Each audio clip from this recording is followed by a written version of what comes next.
Hi there folks, welcome to this week's weekly Forex forecast. Happy Valentine's Day to all my fans and followers. Love you lots. Right, in order to access this weekly Forex forecast, head over to the ForexSignals.com website.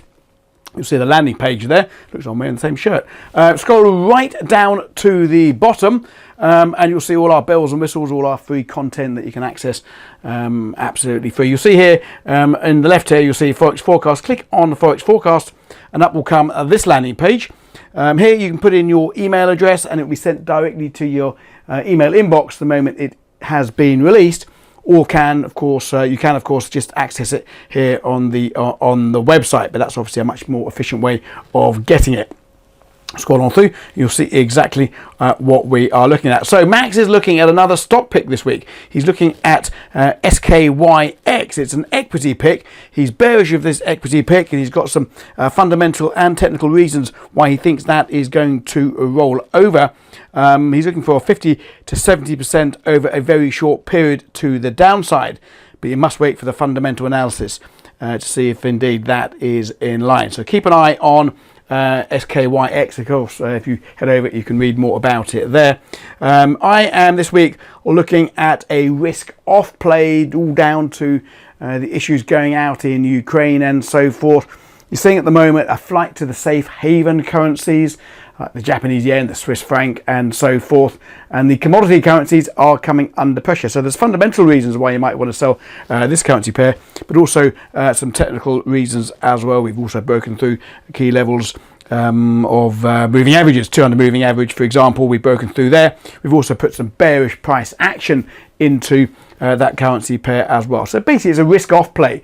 A risk off basically means you sell the commodity currencies and you buy the safe haven currencies. As I speak at the moment, Monday morning, certainly you're seeing that being the case and playing out. And Shane, as always, has put his weekly outlook out there as well. So he goes basically day by day, looking at the key events that you need to be aware of for the week ahead. Very, very useful when you're mapping out your trading week ahead.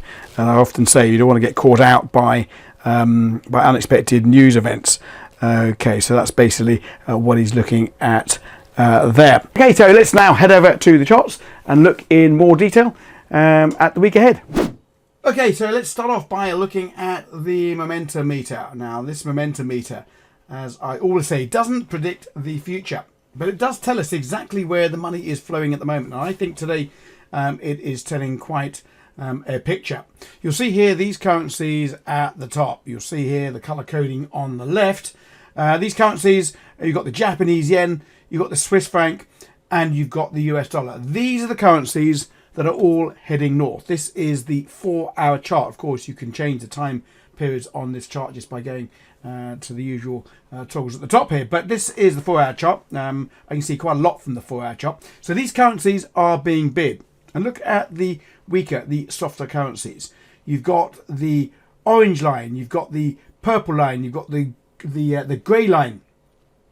These are the commodity currencies. These are the high beta, higher yield currencies that tend to perform better when markets are in risk on. So clearly we are in risk off mode at the moment, all down to the problems going out there in Ukraine and the uncertainties there. So that's basically having a knock-on effect now into the currency markets. And you'll also see down here the euro. The euro is the weakest of the pile at the moment on the 4-hour chart. So there's money flowing out of the euro. There's big money flowing out of the euro into the benefit of these currencies. So that basically means any currency pair on the sort of lower time frame charts, like the euro against the yen, or the Australian dollar against the Japanese yen, or the euro against the Swiss, selling these ones below the line that are heading south on the higher time frame chart and buying these ones that are heading north on the higher time frame chart, that's an edge. And all we're doing when we're trading the Forex markets, or any markets for that matter, is looking for an edge to trade. Now, of course, it's not pitch perfect. Of course, you are going to have losing trades by following that methodology. But to give yourself an edge, better than that coin toss, isn't it better to buy those strong currencies and sell those weak currencies? I think so. Let's have a look at the Australian dollar against the Japanese yen, my trade pick for the week. So this is the daily chart, the Australian dollar against the Japanese yen. Now there's two reasons why I quite like this currency pair, biased to the downside. Not only are we seeing the momentum meter showing a weakness in the Australian dollar against the basket of currencies, and the Japanese yen stronger on the basket of currencies, so that is basically a plus for this. But also last week we saw this pin bar rejection at a key level of resistance. Just look to the left of the chart, we sort of rolled off it there back at the beginning of the year, back here again, June, summer of last year, June, July of last year, we took a big move down from this very level. Now last week, in fact last Thursday, we saw this big rejection candle. Now this is a bearish pin bar. It's one of the strategies that I teach inside the trading room, looking for these key turning points using price action such as this at key levels of support and resistance. This is a good indication that this level is going to be respected, and indeed when you see that follow up the next day with a bearish candle, this is confirmation. So the next level of support in this currency pair I see as this double bottom support that we put in basically December last year and again end of January this year. It's a double bottom support. I don't see much resistance or much in the way of a continuation to that level there. And indeed, if we do break that level, and we may see a break and a retest, remember this level, if it breaks, will act as potential resistance on the way back up, then that could indeed lead to another move down to this new level, or this next level I should say, of support, all the way back down there to 78.75. So there's quite a lot to play for to the downside, and of course if we're wrong, then you'd have stops somewhere above this pattern here. So that is the Australian dollar against the Japanese yen. Okay, so now let's have a quick look at the economic calendar for the week ahead. It's always worth knowing what's going on in the markets. Even if you don't trade the news, it's important that you don't get caught out by an unexpected news event. Nothing worse than placing a trade and then getting stopped out within a couple of seconds just because we had a big news event. Sometimes, of course, it works for us as well, but that's just pure luck. If you don't know what is going on. So head over to ForexSignals.com website, and if you scroll all the way down to the bottom, you'll see all our bells and whistles as indicated. You'll see here the Forex economic calendar. Just click on that there, and it pulls up the calendar, view calendar. Normally defaults to the day in question, so this is Monday the 14th of February. Okay, so we've got Lagarde speaking later today. It's deemed as a high impact news event. Of course, anything in red is high impact news, anything in green is low impact, and yellow is in between. So that's how we basically would read this. So keep an eye on that. The central banker, we always love to hear what the central bankers are saying. They're basically on the news wires, basically giving forward guidance so that they don't shock the market. So we're always paying attention to what she has to say, or any central banker has to say. Okay, and tomorrow, the 15th of February, it's going to be night time for us here in the UK. We've got the RBA minutes, the Reserve Bank of Australia minutes from their central bank meeting. Give us clues on what they're actually thinking. They were actually quite hawkish, if you recall, last time out. So it'll be interesting to see how that plays through into the minutes. We've got some big data out of the UK. We've got the job numbers, claimant counts. We've got average earnings as well in the UK. Very important. Are the average earnings keeping up with the rampant inflation that we are seeing at the moment? Remember, Governor Bailey told us not to ask for pay rises. Well, let's see what's happening to the average earnings. At the moment, they're running around 3.6%. If you look at inflation running 5.5%, almost 6% in the UK, that basically means we're all earning less than we were last year. But nonetheless, it's still an upward pressure on average earnings. Markets like to look at average earnings. It gives us an indication if the inflation is being sustainable. Is it just supply driven, or is it indeed an actual increase in wages as well? And of course, if people are earning more money, well, they're spending more money, and that basically puts up inflation as well. So that's the basis behind that. And not a lot out until we got GDP out as well in the Eurozone tomorrow, which is high impact news. It's basically the state of the economy. and we're looking for a growth of 3.3%. I beg your pardon, gross domestic product of 4.6% year on year. Quite a strong growth, but again, of course, it's coming from quite a low base of last year in the middle of COVID.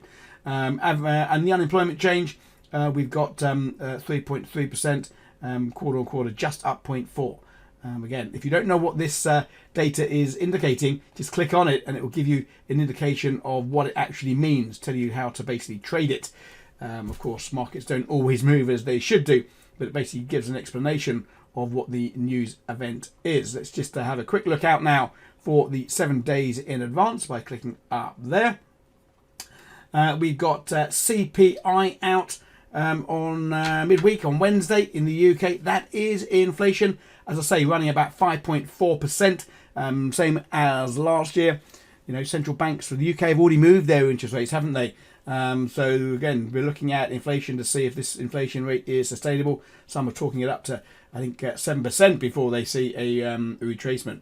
So if there's an upward pressure on inflation this week in the UK, you could see pound catch a bit of support. It's coming through down low at the moment, of course, Monday morning, because of the risk theory. And you've also got the producer prices coming out as well. Producer prices, that's basically supply. If the supply chains are all breaking up, then of course that puts pressure on producer prices. And of course, if the producers of our goods and services have to pay more for their raw materials, well, that basically means they have to filter that through to the consumer, you and I. So we pay attention to that. It's like the first chain of prices, if you like, first after employment, I guess. And we've got retail sales out in the US as well. Pay attention to that. Retail sales, are people still spending money? Quite buoyant retail sales there expected. 1.6%, down from 1.9% last month. So indeed, with inflation running quite high in the US, if retail sales are still up, it still shows us that inflation isn't keeping us away from the high street. So we need to keep attention to that, and lots of inflation data, input prices out of the US as well. So scroll on through all the week. Not a great deal coming out really until, I guess, Friday. We've got some Canadian data, retail sales coming out of Canada, and housing data out there as well. So as I say, even if you're not trading the news, it's really important that you keep on top of what is coming out, so that you don't get caught out. And indeed, there are some money making opportunities in there as well. Markets tend to get more volatile over these news events. Personally, I'm a big fan of buying the rumor, sell the fact. Wait for the news event to have its reaction, and then maybe reverse back to the mean. That's another strategy that I'm pretty much behind. Okay, so I hope you found that useful. Don't forget, pop your email address in there if you want to get this sent directly to your inbox each and every week. No spam, just the weekly Forex forecast. If you like the video, give me a thumbs up, give me a thumbs down if you didn't. Don't forget, if you're new to the channel, to subscribe, and that bell notification will notify you when I release the next videos. We are on all the social media, so make sure you follow us there as well. And as you do know, we are streaming live around the clock now with 4 mentors around the clock, up to 7 times a day. If you want to take part in that, you can do. Interact with us live as we analyze the markets. You can take out a 7-day free trial. Totally up to you. If you don't want to stay, you don't have to pay, but I'm sure you'll love it. If that is, of course, not your thing, not a problem. I'll see you next week, and have a good week.